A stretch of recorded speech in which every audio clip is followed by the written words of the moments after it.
I'm Rebecca with 1C, and this is Silent Crash. Before we begin this episode, everyone here at Silent Crash wants to express our deepest sympathies and care for those impacted by the shooting that took place on November 30th at Oxford High School. You are heavy in our thoughts.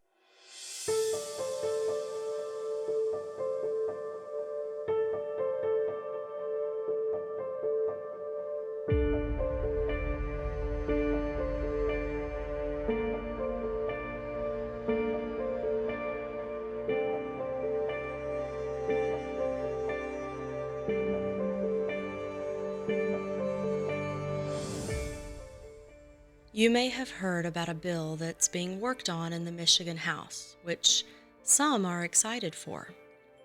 I've been told that this bill fixes the cuts in pay that we've been telling you about here on Silent Crash. And I know some people are strongly advocating that individuals in the catastrophic car accident survivor community push hard for this legislation. I will not. Not yet, anyway. And that is because I do not have the bill in my hands, nor do I know what representatives are behind it for certain.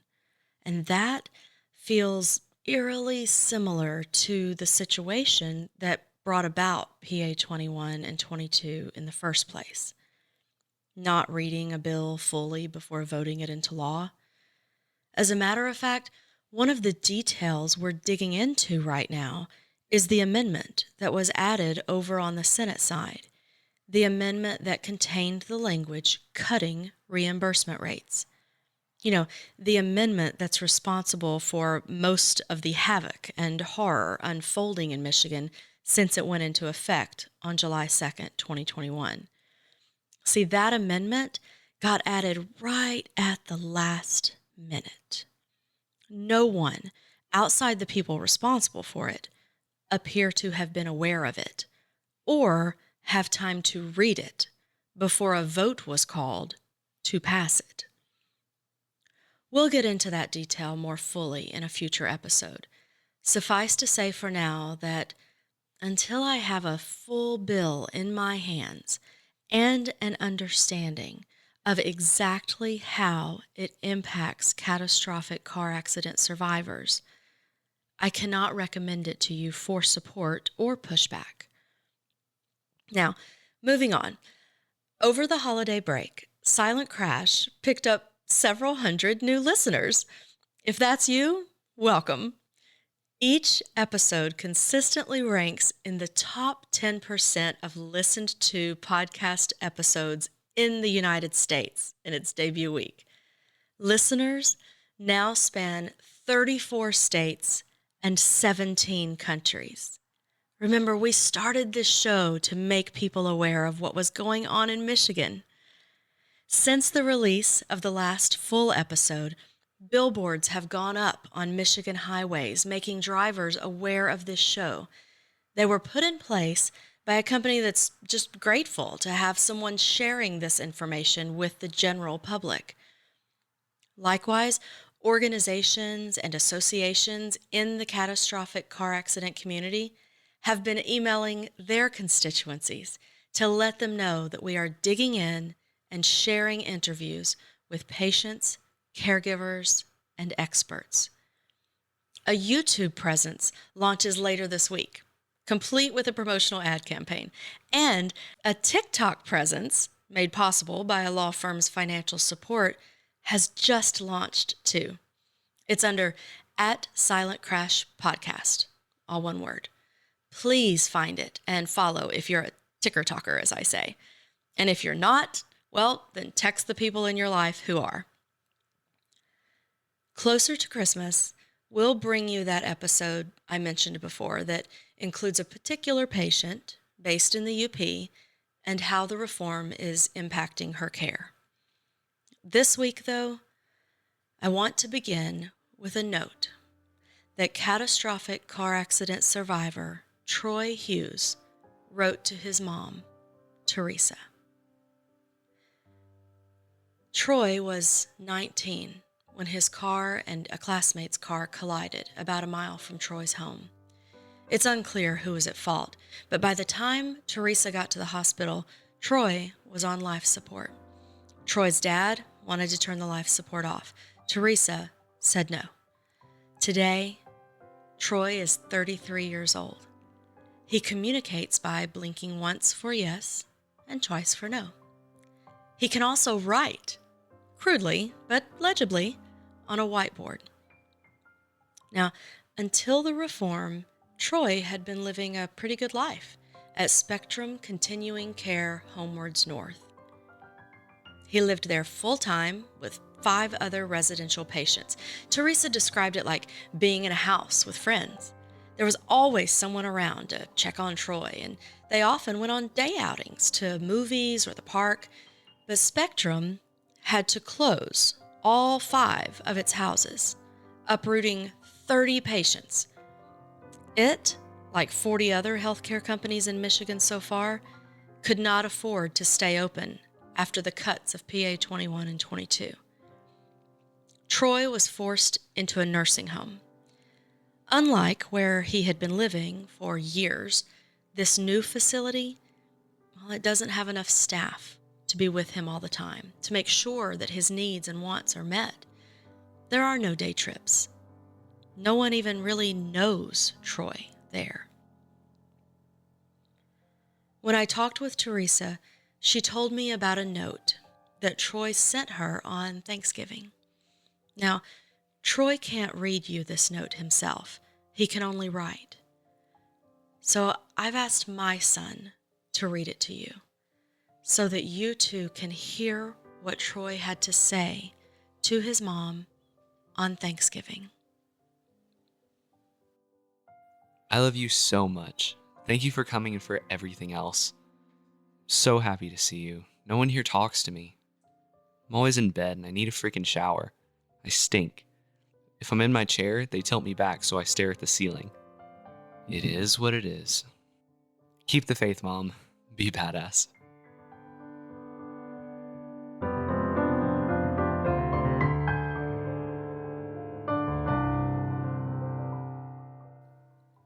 Teresa is one of thousands of mothers whose sons are now regressing and being neglected due to PA 21 and PA 22.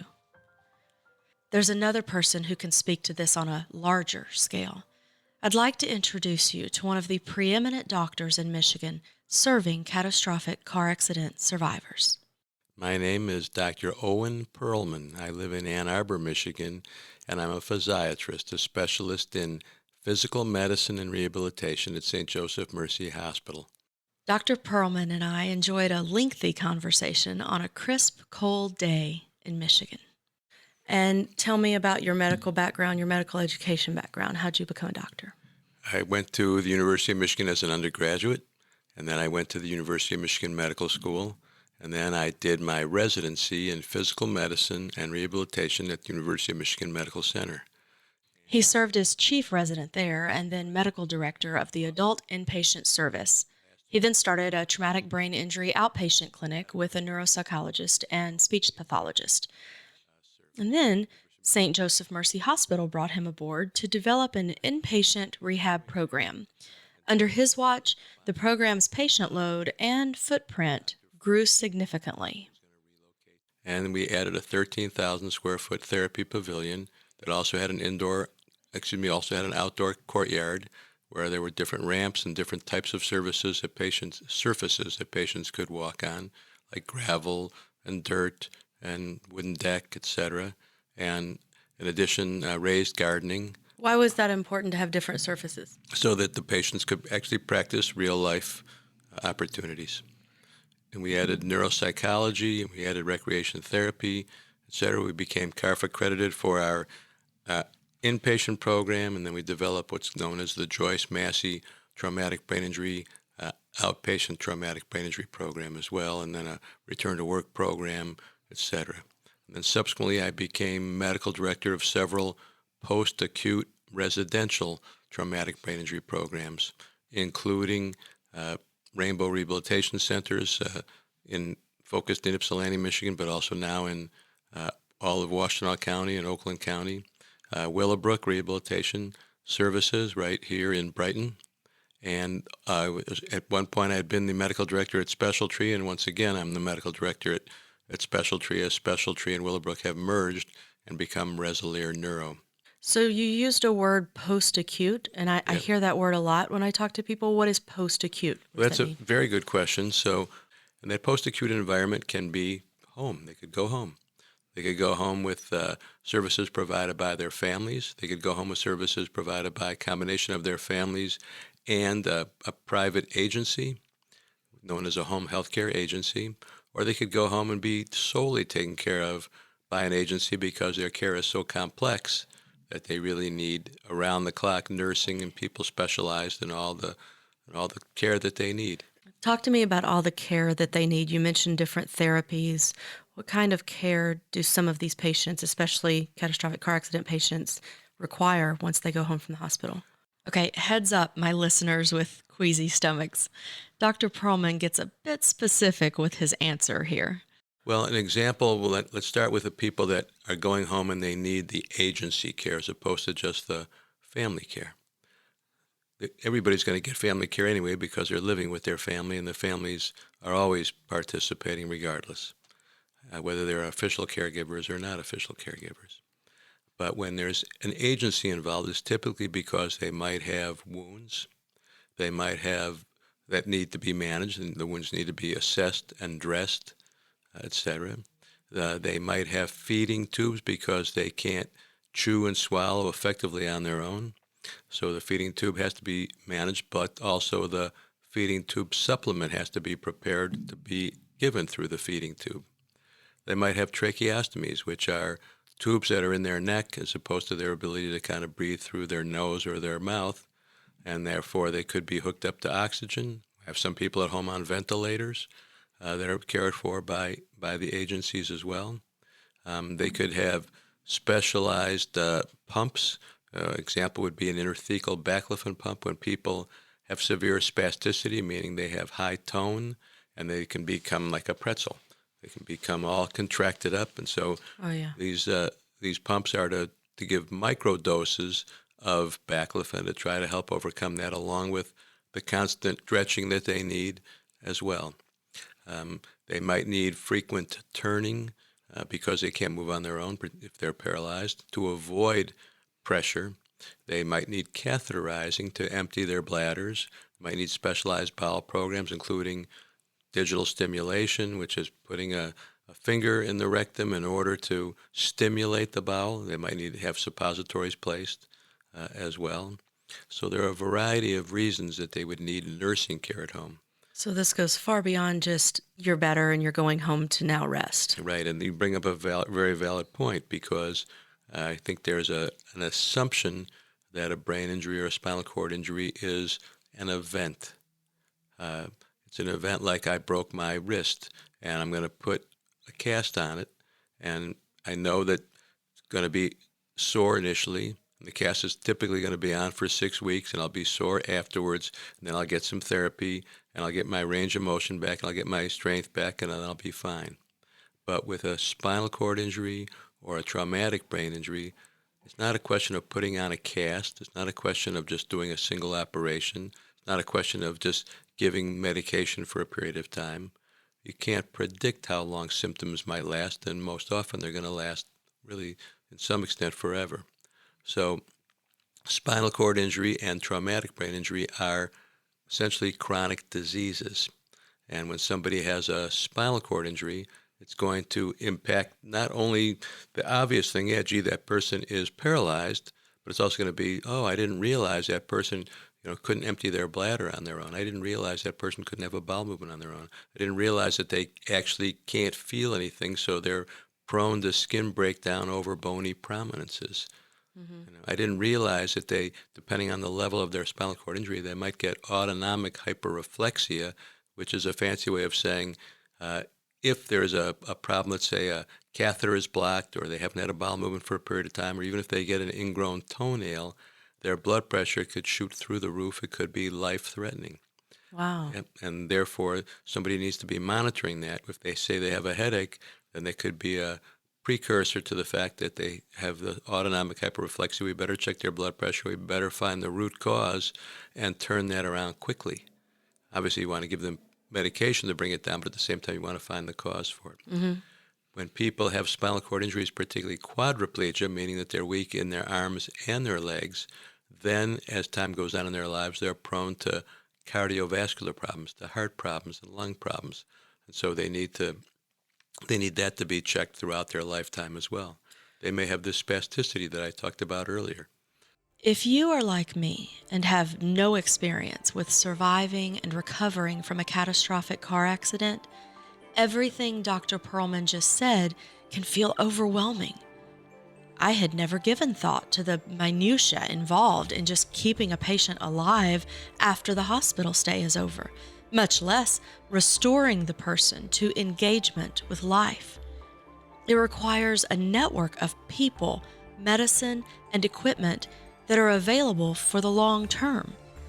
From everything I've read and been told by patients, family members, and home health attendants, Michigan had a stellar network that served people well. And as a result, Michigan was head and shoulders above other states in treating brain and spinal cord injuries. I wondered if someone at the top of the medical food chain, so to speak, concurred.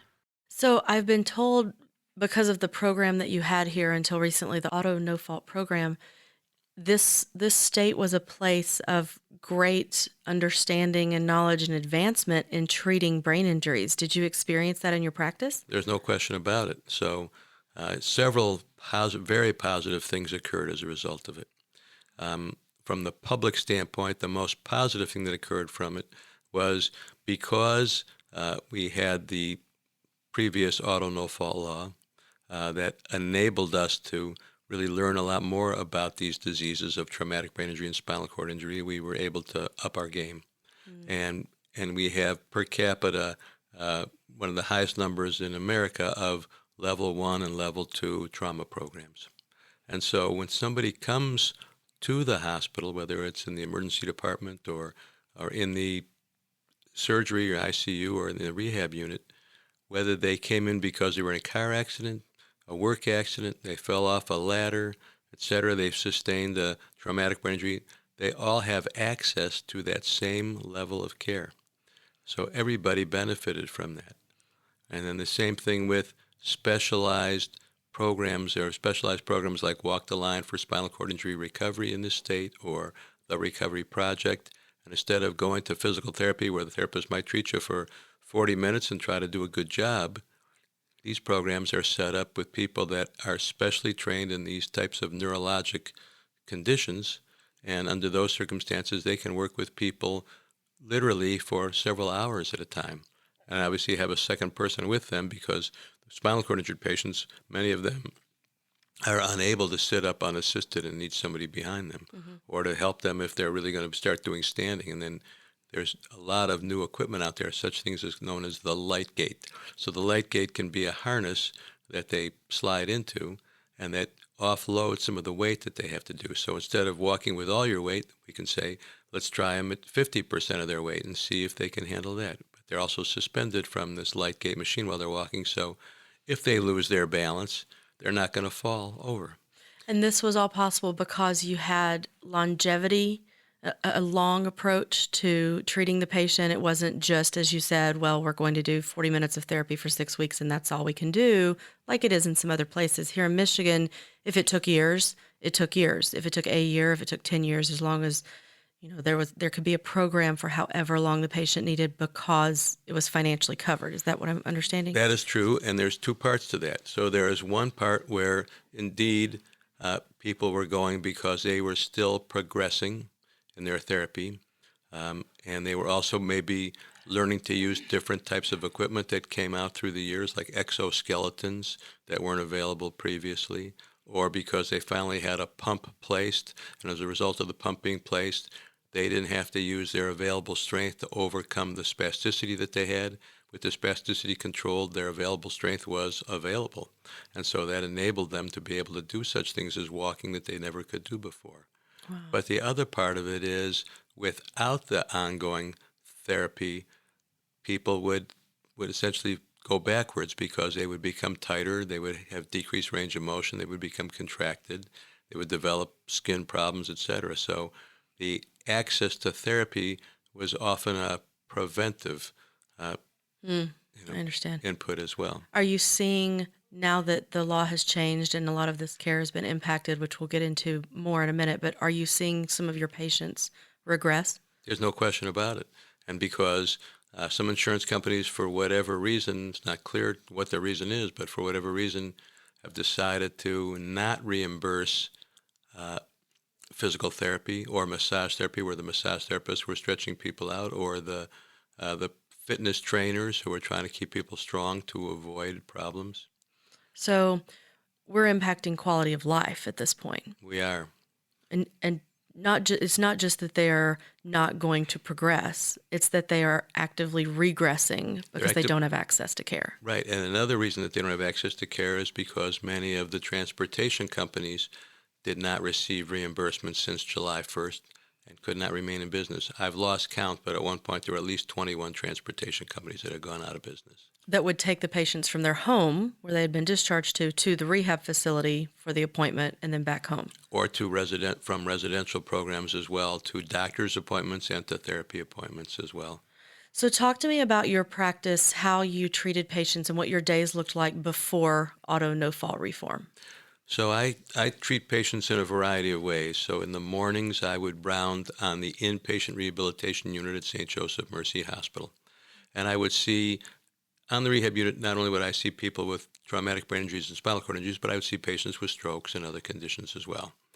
But I would spend my mornings there, and I would participate in seeing the patients either in their rooms or in therapy to see their progress and to make recommendations. I would participate in what we would call team conferences or chart rounds, where the whole team would come together and we would be discussing the person's progress or obstacles to progress and brainstorm how we would overcome the obstacles to progress.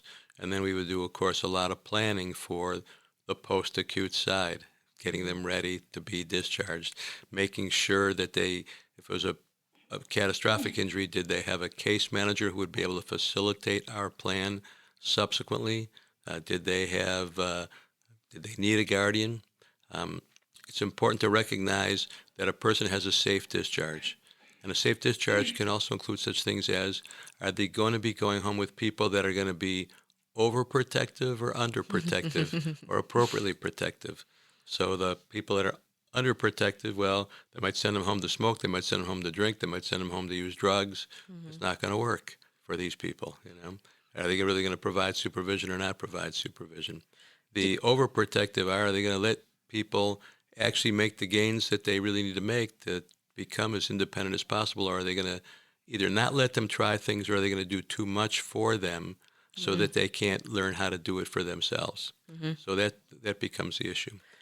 Did you have adequate resources for, like, if you saw a patient and said, well, they don't have anybody at home, but I have someone I can bring into this equation, or they do have someone at home that's not going to adequately meet the need, but I do have someone that I can bring in. Did you have all that? Yes, I had everything I needed to have because we developed it. But we would get the right therapist, we'd get the right neuropsychologist, we'd get the right guardian, we'd get the right recreation therapist, et cetera. And then we would convene meetings in my office.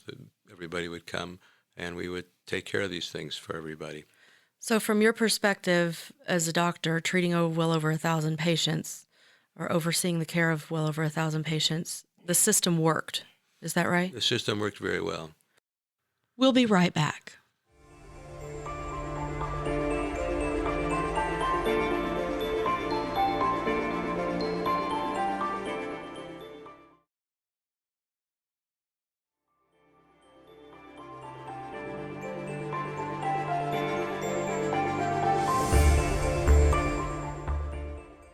Welcome back to Silent Crash.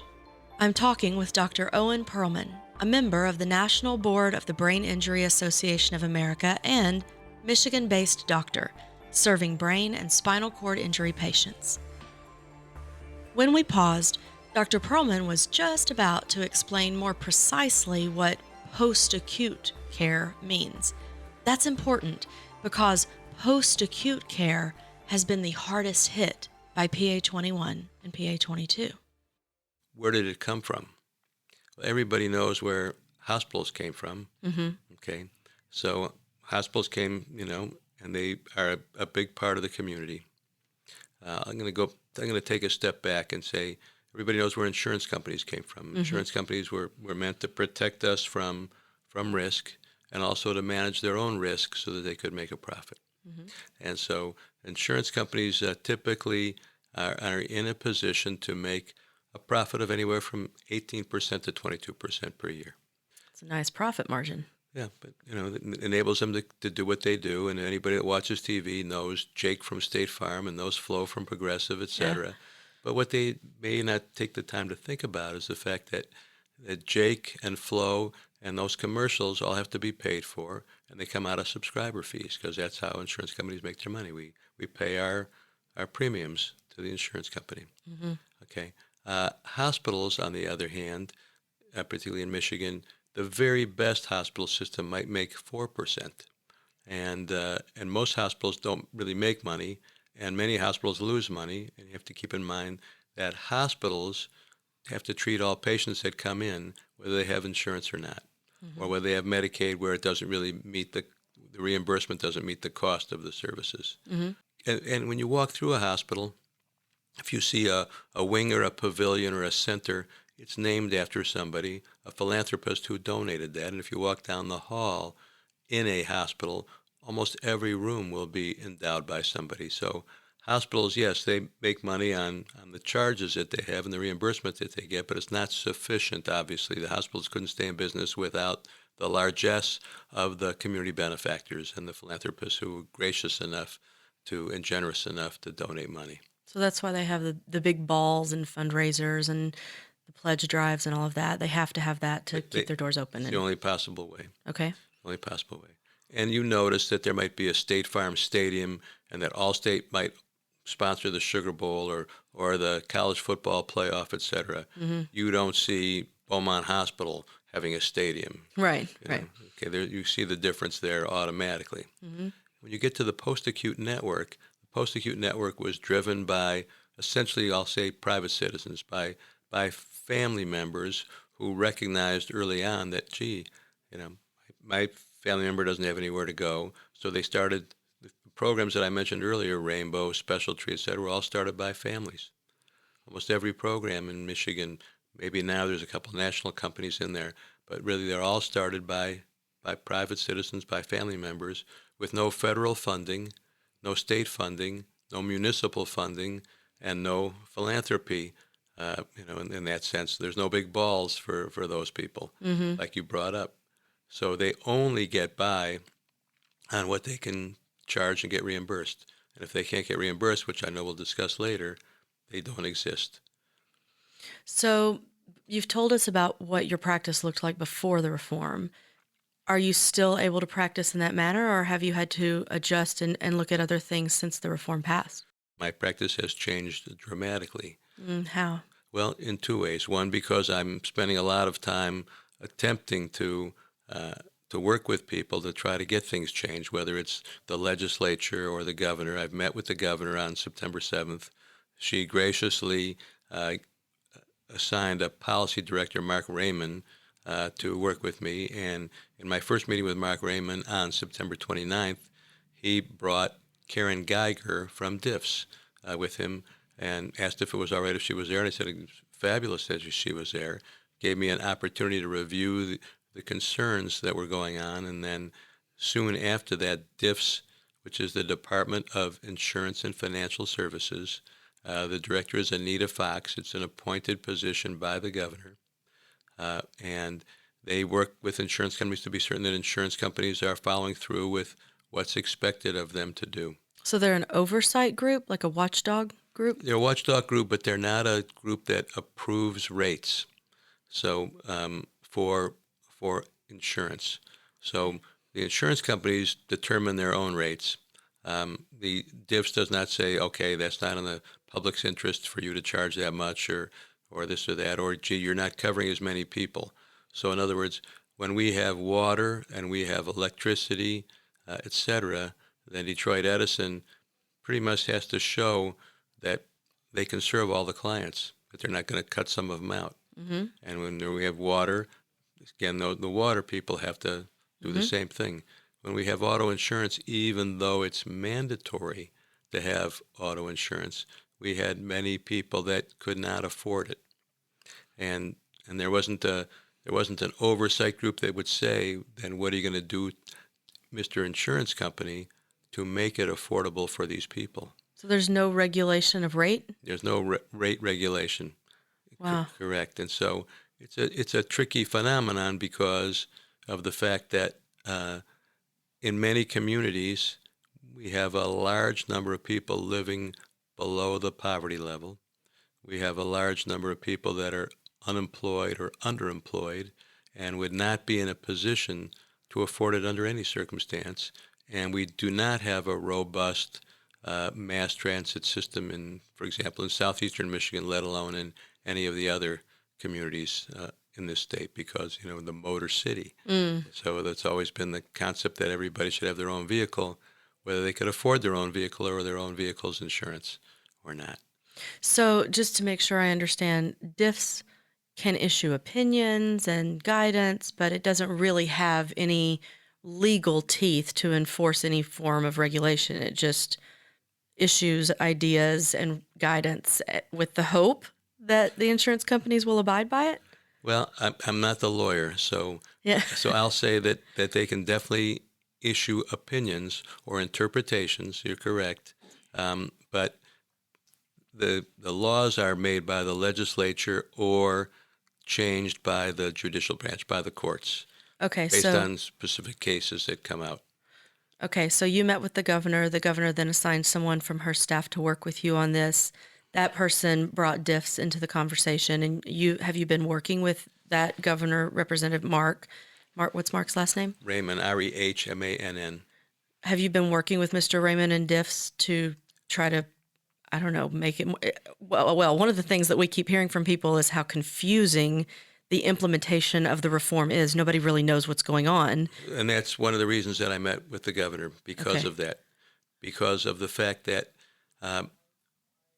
providers and family members were coming back and saying to me at every appointment, which made my days a whole lot longer, at every appointment that either we haven't been paid since July 1st because they claim we're using the wrong form or the wrong code, and we keep turning it in and changing it, and that they won't tell us which one to use, et cetera. So when I met with the governor and then when I met with Mark, what I said was, this is ridiculous. This is a cat and mouse game.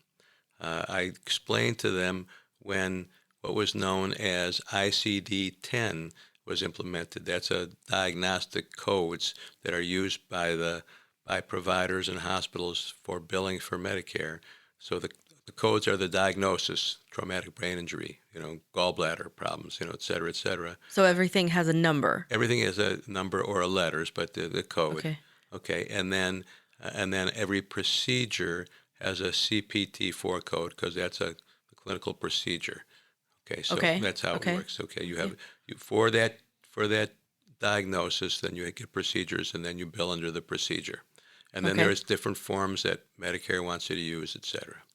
So I explained very quickly to us. I'll talk about it quickly.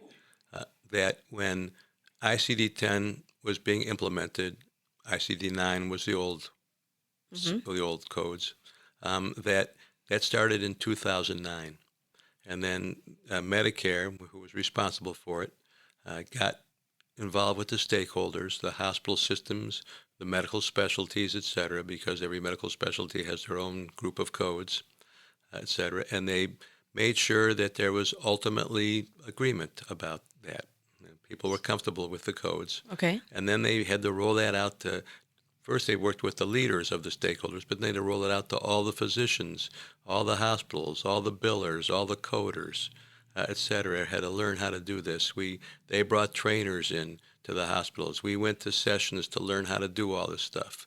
Then even after that, we went online and read more about it and took tests to show that we knew what we were doing. Oh my! So- Just so you could code your Co- diagnosis and your clinical procedure. Well, yeah, because to it's get- very because these codes are 5 different numbers or letters altogether. Okay. And whether it's acute care, chronic care, what what environment you're in when you're doing the service. There's all this kind of stuff.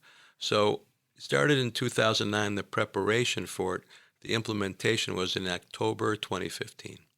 With all that, Wow, that took a minute. and it's because they recognized several times we have to push it back. We're not ready. We have to push it back. We're not ready. On the other hand, when this auto no-fault reform was pushed forward, there was no preparation. And so there was no buy-in from stakeholders. There was no preparation. The insurance companies had been reimbursing on these same patients for 5, 10, 20, 30, 40 years. I have a couple of people that I followed for over 40 years so far. Okay, so they know exactly what procedures are being billed for. They didn't bother to say to every provider, this is the form I want you to use, and I'm sending you the form. These are the codes that are consistent with what we've been reimbursing for what you've been doing all these years. These are the codes we want you to use. They didn't help at all. There was no direction given to these people. There was no direction at all. They fomented chaos and then used that as an opportunity to say, well, we're not going to reimburse you because you didn't use the right codes and this and that. So in working with an attorney who was a very bright attorney, he pointed out to me that actually that was illegal, that there are no specific codes that you have to bill under, and there are no specific forms that you have to use. And so I brought that up to Karen and gave her that particular law as part of the no-fault insurance code. Who's law. Karen? Karen Geiger from DIFS. Okay. And so she went back and researched that, and then DIFS issued a bulletin. That was Bulletin 36. And Bulletin 36 said, you don't have to bill under a specific form. You don't have to bill under a specific code. And the insurance companies, need to act appropriately. And when there's a prescription for services and the provider can show that they have provided those services and they've documented the provision of those services, then they can bill for those services like they always did anyway, because we've always sent in our paperwork, our office notes, etc., therapy notes every time we send in a bill anyway. So there was nothing new about that. When did that bulletin go out? Actually, I have it in here, but it went out, I'd say, probably 2 weeks ago. Okay, so the hope is that that's going to actually stop the backlog of invoices that have been going back and forth without payment because you didn't put your address in the right box, or well, we can hope that. Now, the other part of the problem was that every insurance company was doing something different, and in many insurance companies, every adjuster was doing something different. oh my gosh, So what a mess. yeah, so we're hoping that will get cleared up, but I can't say that it's been cleared up. To be clear, as of December 2021, the invoices are not getting cleared up. Well, I'll be honest about it and say for the last 10 years, almost on a daily basis, I've had to do something related to no fault in order to maintain no fault in its current form and to point out to the legislator. I've spoken in front of the House Insurance Committee many times in the last 10 years, explaining what was going to happen if they made these changes, what was going to happen not just to the patients, to the providers, but to the communities, to the hospitals. So they knew. To the taxpayers, et cetera. Well, every time that I testified, I always shared with them essentially a paper that I would write. It would always be 7 to 9 page paper outlining each of these things every time. In May of 2019, 4 or 5 days before this bill was passed, at 2:30 in the morning, as you know, I wrote a 9-page letter to the governor, Governor Whitmer at that time, again outlining all of these things that could be anticipated to occur. Was that given to the legislators? Well, I don't know if that specifically was given to the legislators at that time, but it was essentially a compilation of the stuff that they got with my testimony. I also posted it on Facebook, so it was in the public domain as well. And were you there the night that they passed this? No. How did you find out they had passed it? The next morning, And what did you think when you heard that they had passed it? Well, it was great disappointment in the first place, because I'm sitting here representing patients, families, providers, etc., That's what I'm fighting for. And I'm a big social justice person. So under those circumstances, it was clear to me that this was not the democratic process, that in 1992 and 1994, when there were ballot proposals to try to, quote, do away with auto no fault, the public had an opportunity to vote because it was on the ballot. And each time between 60 and 66% voted to maintain auto no fault, even though it was, quote, expensive, and not to do away with it. So then the legislature doubled down and made sure that things were referendum proof and couldn't be on the ballot. But at least they would have public hearings. Even if they would cut us off while we were speaking, we would at least have public hearings. They cut you off while you were speaking? Yeah, they would cut you off. They let the insurance people talk as long as they wanted to, but they would cut us off for sure. So give me an example. I know you can't, because of HIPAA, you can't give me specific patient identifying information and all of that, but on a practical level, thinking of your patients, how has this impacted their day-to-day? What are they not getting that they were getting before? How is it impacting them? Well, in a variety of ways. So I can think of specific patients. I have a patient in Grand Rapids. He's now 20, 21 years old. When he was 3, he was in his accident. He had a head injury, but more significantly, he had a high spinal cord injury. He's quadriplegic on a ventilator. Okay. And he was able to stay at home because a company called Health Partners Home Care, which was able to really take care of patients with these highly technical medical needs, could service him at home and service his ventilator and suction him out and take care of all these different issues. And he was able to go to school with a paraprofessional and the nurse, Oh, wow. et cetera. And he graduated from high school, and he learned how to game with his buddies, even though he couldn't move his arms, et cetera, because he had an eye gaze system, and on and on and on. And That's amazing. Yeah. I mean, I'm not from Michigan, and so Yeah. I don't even, we don't have that where I live. That's amazing. Right, and so that's one example. So they're in a position now where they don't.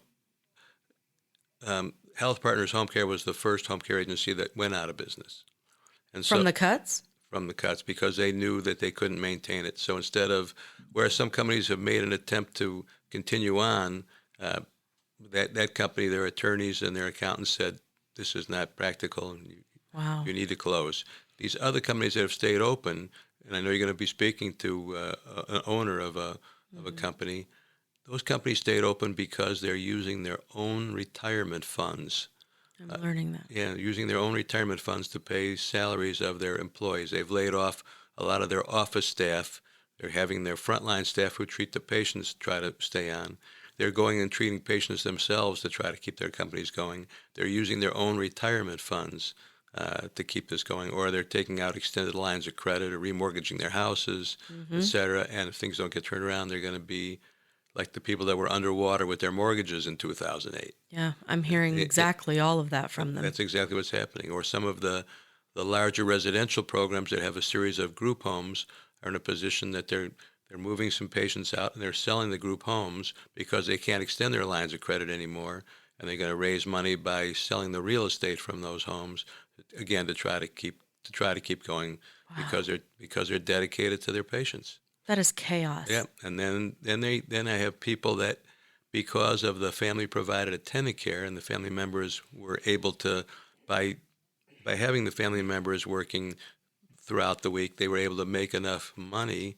In addition to taking care of the patient, they were able to pay their mortgage payments or their rent payments, et cetera. I have several people that their houses are now up for sale, and they're going to try to move in with other family members, even though they said, this one woman and her two kids, her husband, and her 2 kids. She's a woman with a quadriplegia. She is they put their house up for sale. They're going to move in with her mother, even though they admitted that there's probably not room for them in the house, but they don't have any choice. And then another patient who I have who's got a cerebral spastic quadriplegia. So she's not from a spinal cord injury, it's from her head injury that she's actually weak in all 4 extremities and quite spastic, and has the pump that I talked about earlier. They've been losing their nursing care because the nursing care is also being dunned, also being cut back on their levels of reimbursement. So, and everybody comes in, everybody's anxious, and I'm trying to provide some level of reassurance or some reality to, depending on who I'm talking to. And then I've got people that can't get the equipment that they want to get because the reimbursement for the wheelchair or the ramp, etc., is 55%, and that's below the cost that the manufacturer is going to charge the vendor for that. So, what happened to your patient who lost health partners? Well, the family's attempting to do it based on what they've kind of learned from the health partners people through the years. But That feels dangerous. the father already had his own medical problems, so it's Wow. not clear how long they'll be able to sustain that. And then the person with the pump that I was talking about, who's got the cerebral spastic quadriplegia, she's in a position where she's just getting tighter and tighter and tighter because she can't get her physical therapy and can't get her massage therapy, etc. She's been injured since the 1970s. So she was a teenager. Now she's 60 years old, etc. And in order to protect her, she really needs to be able to keep her range of motion, not get skin breakdown, all those kind of things. Yikes. So yeah, so that's the problem. When I talked to you before we started recording, you were telling me that pharmacies for these kinds of patients are not just running down to Walgreens like the rest of us to get your Z-Pak or your amoxicillin, that they have specific pharmaceutical needs that get met by specific pharmacy providers. What does that look like? So what that looks like is, let's talk about a large residential program. Okay. Okay, where you've got people might be living in group homes, or they might be living in a neurocare center. You can't make mistakes on their medications, and so with different shifts of people, with different levels of experience of people, the medications are prepared in bubble packs. So let's say that patient is going to get medications at 6 in the morning, at 9 in the morning, at noon, at 3, at 7, at 9. They're going to get tube feeding supplements. At each of those times, if they're going to take more than one medication, then those are in a bubble pack. It's all prepared for them. And so, That's helpful. yeah, so they say, all right, this is John Smith, and this is their bubble pack for 8 o'clock in the morning. I'll open that bubble pack, I'll double check it to make sure it has all the meds. Typically it should, and then I'll dispense these medications to the patient. So rather than having 36 bottles on the counter, as any of us who have helped cancer patients know, and you're having to remember, well, is it 2 out of this bottle or 1 out of this bottle? And did we take it at noon or do we take it at 5? They're all arranged They're all arranged in a bubble pack. Okay. Now let's say that patient goes to the doctor one day, and the doctor changes some meds. They change they stop a med, or they add a med, or they change a dose of a med. Then we've got to let the pharmacy know right away, because they've got to change those bubble packs that they're sending out right away to do that. And then they've got to deliver these bubble packs throughout the state to these places, because it's all over the state. So are those pharmacies able to stay in business and keep doing this? Well, this is the issue. In one of the pharmacies that I spoke with, there were some insurance companies that were paying them the usual rate, Okay. which was good. But he said at that time, when I spoke with him about 2 weeks ago, 19% of the patients he had not gotten any reimbursement on since July 1st at that point. So, well, you can't stay in business if you're not getting paid. Well, you won't be able to stay in business. Yeah, at that moment he was still in business, and that's why we were trying to explain. I explained to Karen Geiger, and that became the next thing. That was DIF's Bulletin 38. So the 45% cut was to things that did not have Medicare codes, right? Correct. But much of what these patients receive, much of the care does not have. Medicare codes don't exist for that care, right? Yeah, particularly starting just with residential treatment itself. Okay. So residential treatment itself, attendant care itself, Doesn't have a Medicare code. guardians, a lot of the durable medical equipment doesn't have a code, specialized wheelchairs, standing frames, on and on, weight scales, wheelchair weight scales, and then the medications, as well. Does it include I don't know what, does durable mean something you're not going to just use once and throw away? Correct. Okay. So things like gloves and syringes and things like that, those have Medicare codes? No, they don't either. Oh my No, gosh. they don't either. And and then there's also very simple things. It sounds like I'm kidding around, but things like Bounty and Kleenex and Hmm. this and that. So, you know, when you're taking care of a patient at home, and they either have a trach, or they're incontinent all the time, a bowel and this and that. You're constantly cleaning things up, Hmm. or you're using a lot of laundry detergent because you're changing the bed 3 times a day. Hmm. The things that people don't think about. The longer I spoke with Dr. Perlman, the more I learned just how much did not get thought about before passing or maybe even writing what became PA 21 and 22.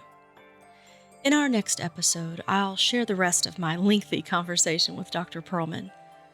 I'm Rebecca with 1C, and this is Silent Crash.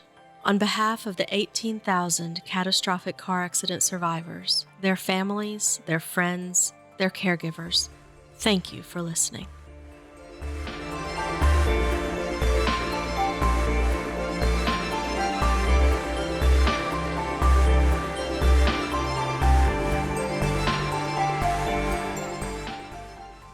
Follow and subscribe to Silent Crash, the quiet unraveling of Michigan's auto no-fault and the destruction of lives, wherever you listen to podcasts. For more information on what you've heard here and how you can help, visit silentcrash.net.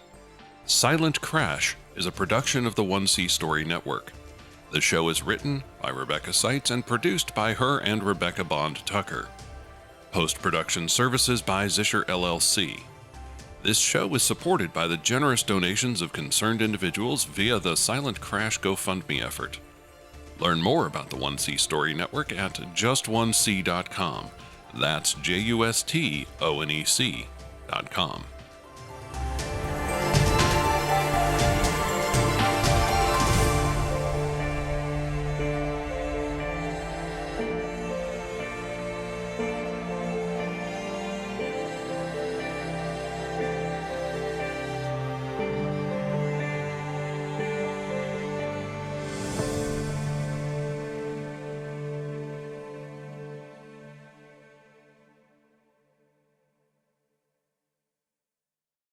The 1C Story Network, for the love of stories.